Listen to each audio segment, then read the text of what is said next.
En medio de este proceso de vacunación, más que nunca se vuelve a poner sobre la mesa la importancia del desarrollo farmacéutico, cómo estamos en torno a los medicamentos, cuánto se está invirtiendo en nuestro país, cómo se logró hacer tan rápido el desarrollo de las vacunas, por ejemplo, podría replicarse esto en otras iniciativas. Son algunos de los temas que vamos a abordar junto a Mariela Formas. Ella es directora ejecutiva de la Cámara de Innovación Farmacéutica. ¿Cómo estás, Mariela? Bienvenida. Hola, ¿cómo estás, Bárbara? Muchas gracias.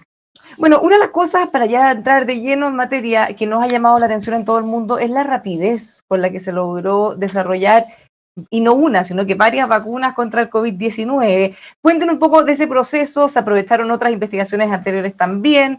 ¿Cómo lo ven ustedes? Bueno, efectivamente, desde que comenzó la crisis en diciembre del 2019, las compañías farmacéuticas pusieron a disposición toda la red de datos de investigaciones anteriores para poder encontrar alguna solución desde el comienzo de la crisis, dado que ya estaba decodificado el virus. Por lo tanto, investigaciones anteriores del SARS-CoV-1, que datan aproximadamente del 2004, se pusieron inmediatamente en el tapete para poder hacer el match para avanzar con la investigación del SARS-CoV-2. Y algo que no se había visto anteriormente en la industria farmacéutica es el espíritu de colaboración que surgió en esta investigación para esta pandemia. Efectivamente, no solo las compañías investigaron por sí solas, sino también se unieron entre compañías, con gobiernos, con centros de investigación de universidades y academias, para poder llegar a esta solución lo más rápido posible. Y este es el resultado que hemos tenido. No solo se puso en conjunto la data que se tenía de investigaciones anteriores, también se trabajó con muchísima colaboración. Esa es una, como dices, de las cosas más novedosas porque lo hemos visto incluso también en casos en Chile. La participación directa de la academia y de los gobiernos de los distintos estados en el mundo han sido fundamentales. ¿Cuánto de eso se podría seguir replicando en el futuro? Probablemente, y esperamos que no tengamos una pandemia como esta, pero sí hay otras investigaciones u otras enfermedades también que ojalá pudiéramos ponerle un acelerador. Efectivamente, hay muchísimos problemas de salud que podrían abordarse de esta manera colaborativa, y creo que hay un antes y un después en cómo hemos abordado la investigación y las soluciones farmacéuticas para esta pandemia, que pueden replicarse en el futuro para otros problemas de salud que aún persisten y que están aún latentes en todo el escenario global. Hoy día la urgencia claramente es la pandemia por sus impactos que tiene, pero persisten aún problemas de salud que son muy relevantes en cada uno de los países, tanto latinoamericanos como en el contexto global, que pueden tener un abordaje similar en colaboración como tuvo la crisis del COVID. ¿Y cuáles son las dificultades que podrían haber? Porque, a ver, si nosotros nos vamos al ámbito normal, todos los laboratorios, la industria farmacéutica siempre está invirtiendo muchos recursos, y ese es un punto, porque invierten muchos recursos que en algún momento después tienen que ser recuperados. ¿Cómo puede, no sé, cambiar un modelo, o cómo se puede abordar desde el punto de vista de esta alianza público-privada, por ejemplo? Bueno, efectivamente, mientras tú tengas atracción, sientes las bases, tanto regulatorias como de atracción de inversiones para la innovación, se va reflejando esto en la mayor inversión en innovación farmacéutica. Y quizás ese es un punto al debe en nuestro país, donde hoy día vemos alianzas inéditas y vemos que Chile ha sido un favorecido de estas alianzas inéditas, dada la cantidad de vacunas, de compromisos de vacuna que tiene. Esto ha sido producto de conversaciones que se dieron muy tempranamente y con una colaboración público-privada bastante certera. Y creo que eso es lo que tenemos que impulsar hoy más que nunca. Cómo esa colaboración pública-privada se puede hacer tangible y se puede ejecutar dejando de lado sesgos, prejuicios anteriores, porque efectivamente la innovación farmacéutica es una inversión de largo plazo, es una inversión compleja y básicamente de alto riesgo, porque es una investigación que tú partes y demora prácticamente 10 años en tener resultados, donde muchas de ellas pueden simplemente no prosperar. Especialmente hoy día que, como vemos con la vacuna COVID, son investigaciones en base a medicamentos biológicos. Por lo tanto, la certeza es aún más compleja. Bueno, también le pregunto esto porque en algún momento en todos estos desarrollos surgieron voces de distintos países que decían, bueno, liberen la fórmula, eliminemos entre comillas la patente, y eso va de alguna manera en desmedro de todos los recursos que se invirtieron por parte del que logró dar con esa fórmula. Bueno, ahí yo creo que ahí falta, y quizás es al debe, parte de esta industria estamos, y como gremio, estamos al debe de dar mayor conocimiento y mayor educación respecto de qué significa una patente farmacéutica, qué significa la investigación farmacéutica, qué significa todo lo que tiene que conjugarse para poder descubrir medicamentos que cambian el curso natural de la vida, como es el caso hoy día tan patente como del COVID. Creo que nunca en la historia de un medicamento se ha visto un desarrollo en prensa prácticamente en vivo. La gente, el público lo ha seguido prácticamente mano a mano. Este es un desarrollo normal de un medicamento que falla, ya vemos. Eso llamaba mucho la atención, que nosotros lo veíamos, cuando había un error o se generaba un efecto secundario complejo. Son cosas que pasan siempre, lo que pasa es que la estábamos siguiendo, y poco menos que fracasó la investigación, siendo que son pasos normales. Eso es prácticamente pan de cada día en una industria farmacéutica. Hay muchísimos desarrollos farmacéuticos. Efectivamente están los efectos adversos contemplados, que ya se previenen, y están los efectos adversos no previstos, y prácticamente es parte del desarrollo totalmente normal, y existen toda la infraestructura y toda la institucionalidad para poder revisar estos efectos adversos, para poder revisar los estudios clínicos y preclínicos, y que efectivamente estos medicamentos sean seguros para la población. Eso es parte normal de un desarrollo. Hoy día vimos durante todo el año prácticamente en vivo lo que era un desarrollo farmacéutico, y eso es parte de lo que tenemos que dar a conocer como industria, como cámara, como gremio, para que la gente también entienda que la innovación farmacéutica y como todas las innovaciones básicamente, sientan sus bases en el corazón, que es la propiedad intelectual, la propiedad industrial. Pero curiosamente, para esta crisis, ninguna de las vacunas COVID ha tenido aún una patente. Son vacunas que hoy día no tienen patente, pero su desarrollo es tan complejo que, aunque liberaran la fórmula, como dices tú, liberen la fórmula, la verdad es que no existe ninguna capacidad, ninguna infraestructura para poder desarrollarlas, por ejemplo, localmente. Son medicamentos biológicos.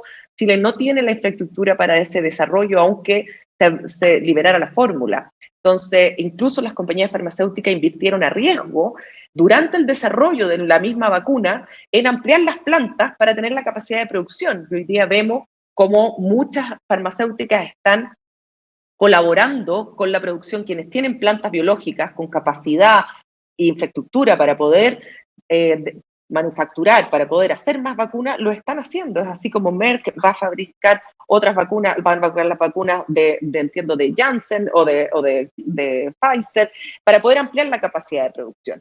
Entonces, efectivamente, aquí tenemos que ha habido un montón de colaboración, pero tenemos que también comprender que esta inversión a riesgo tiene que tener un resguardo de la propiedad industrial, y eso es parte de lo que tenemos que dar a conocer. ¿Qué tan complejo es esto? ¿Cuánto se invierte? ¿Cuánto fallan? Prácticamente el 90% de la investigación farmacéutica falla en el camino. Ahora, hay un punto interesante que mencionabas también, que en un comienzo estaba toda esta, entre comillas, carrera, porque nadie competía con otros, ojalá todos pudieran desarrollar las propias, pero era por hacerlo rápido. Pero el segundo gran desafío era cómo hacerlo masivo, porque necesitamos cientos de miles de millones de dosis en todo el mundo. Y por supuesto también ahí después viene el tercer desafío, es una vez que se puede hacer masivamente, por dónde se empieza. Y en ese sentido también nosotros hemos celebrado todos esos contratos, todas las gestiones que se hicieron en Chile para poder estar de los primeros en la fila. Efectivamente, hay que, no solo la innovación farmacéutica tiene que tener una inversión apropiada para poder resolver estos problemas de salud, sino que también tiene que ser accesible. No tiene ningún sentido hacer inversión en desarrollo farmacéutico si no llega a las personas que lo necesitan. Y eso es algo que es una premisa de la industria. ¿Qué pasa ahí con los medicamentos que son muy caros, que son muy específicos, son lamentablemente para enfermedades quizás no masivas? ¿Qué se puede hacer también ahí al respecto? A propósito de lo que nos acabas de decir, ¿cómo hacer que lleguen a esas personas? Bueno, efectivamente, los países miembros de la OECD, los más desarrollados, por supuesto, y el conglomerado europeo, por ejemplo, la Comunidad Europea, ya tiene resuelto estos temas.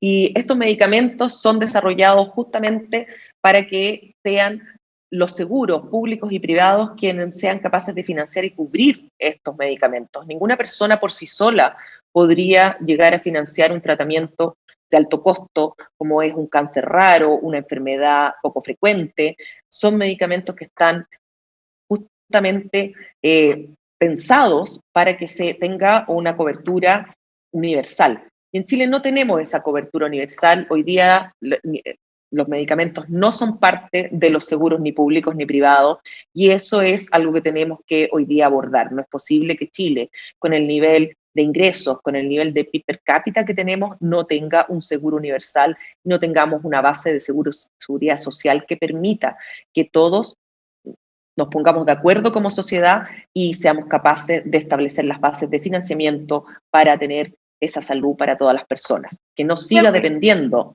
la salud del ingreso de cada persona. ¿Qué ha faltado ahí? Me imagino que esta es una discusión que se ha tenido. De hecho, se ha avanzado con algunos proyectos de medicamentos, pero que lamentablemente no cubren a todo. Eso es muy difícil. Han habido avances, no hay que desconocer que desde la implementación del GES, en su momento el auge, la ley Ricardo Soto, han habido avances sustantivos respecto a la cobertura de medicamentos, especialmente de alto costo o enfermedades crónicas. Sin embargo, estos avances han sido muy paulatinos, muy pequeños, prácticamente incipientes. El GES tiene 85 patologías o problemas de salud y Ricardo Soto tiene 27 patologías o problemas de salud cubiertos. Es necesario avanzar en forma más integrada hacia un seguro universal que efectivamente tenga todas las patologías cubiertas y todos los problemas de salud. A propósito de la accesibilidad, un tema de lo que estamos hablando antes de las vacunas. En distintos países se está evaluando la posibilidad de que esto pudiera llegar a disponibilizarse en forma privada, o sea, que la gente pudiera acceder a vacunas pagando, cosa que en nuestro país, por ejemplo, o en la gran mayoría hasta ahora no hemos visto. ¿Hay posibilidad de avanzar en algo como eso? ¿No sería recomendable? ¿Cómo lo ven ustedes? O sea, yo creo que justamente la vacunación en Chile ha sido tan exitosa, los contratos que se hicieron tempranamente para el acceso a toda la población chilena a las vacunas, chilenas y residentes chilenos, fue tan exitosa porque justamente se aplicó el modelo de cobertura universal. Ha sido uno de los puntos que más se han destacado, por lo menos internacionalmente. Y el hecho también de que existan criterios objetivos para que nadie se pueda saltar las filas. Ahí sí, bueno, que estamos comentando, ahí sí, estamos comentando que se ha destacado mucho eso, que tenga carácter universal y que hayan criterios objetivos como la edad, por ejemplo, y otros factores de comorbilidad para que nadie se pueda saltar la fila.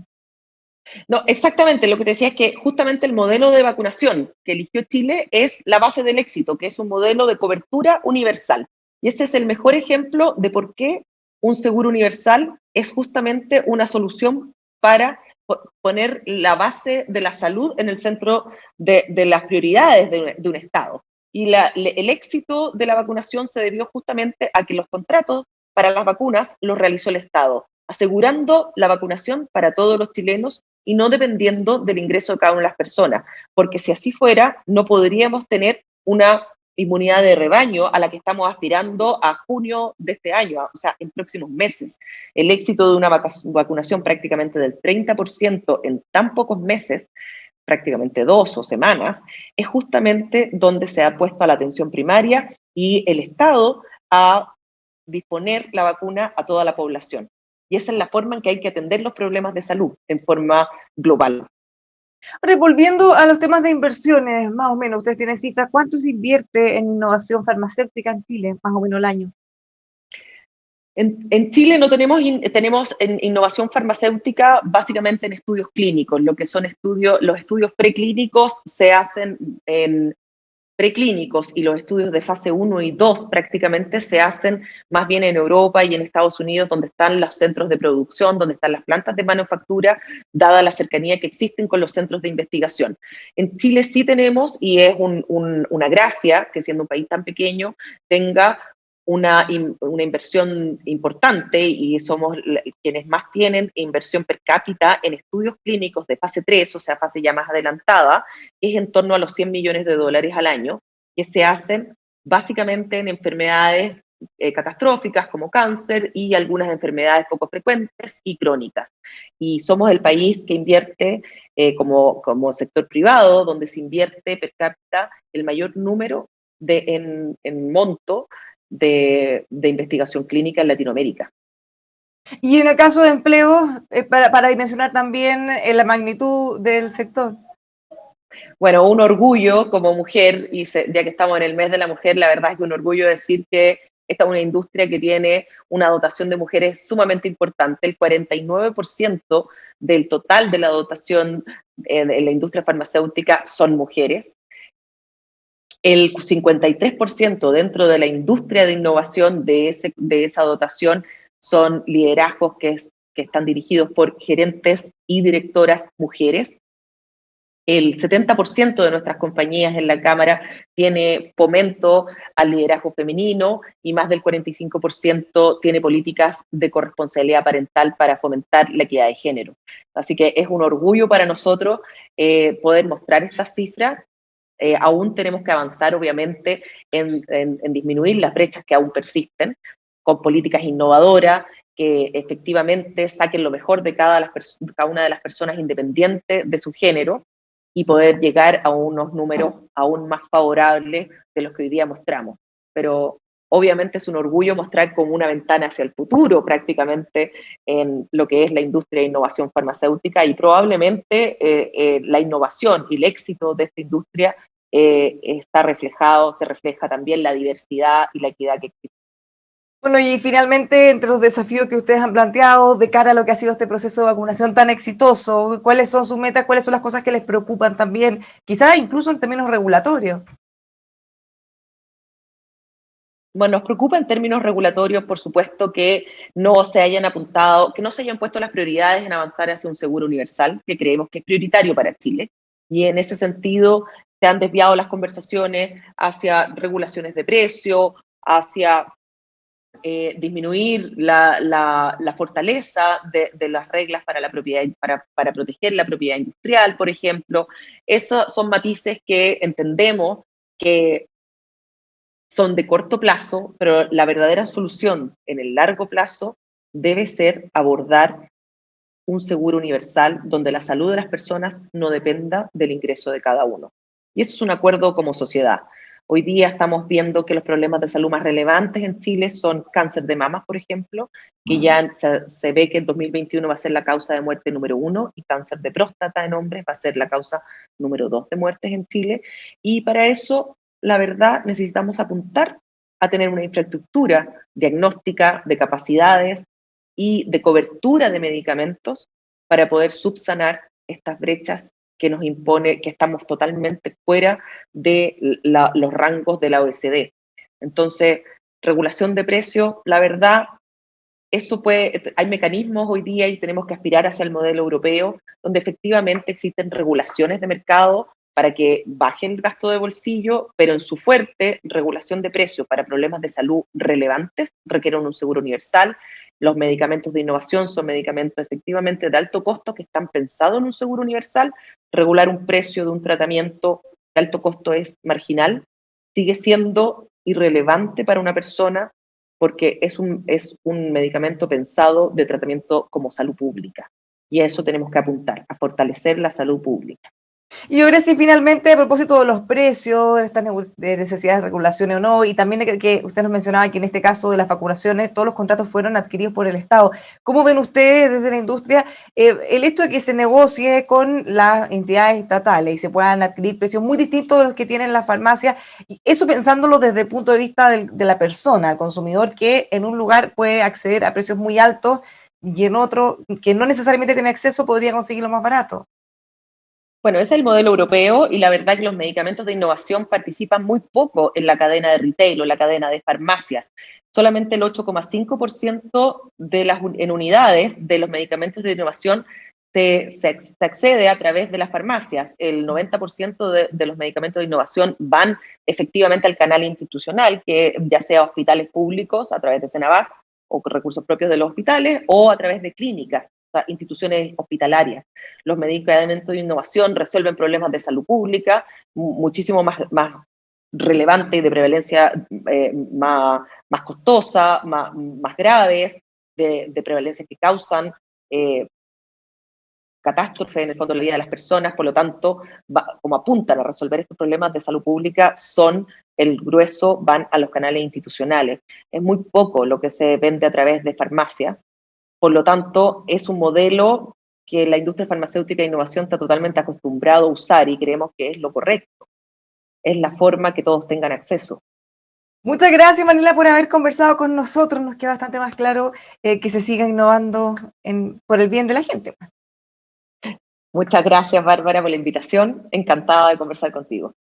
Muchas gracias nuevamente y a todos quienes nos acompañan, invitados a seguir informándose aquí junto a nosotros en emol.com.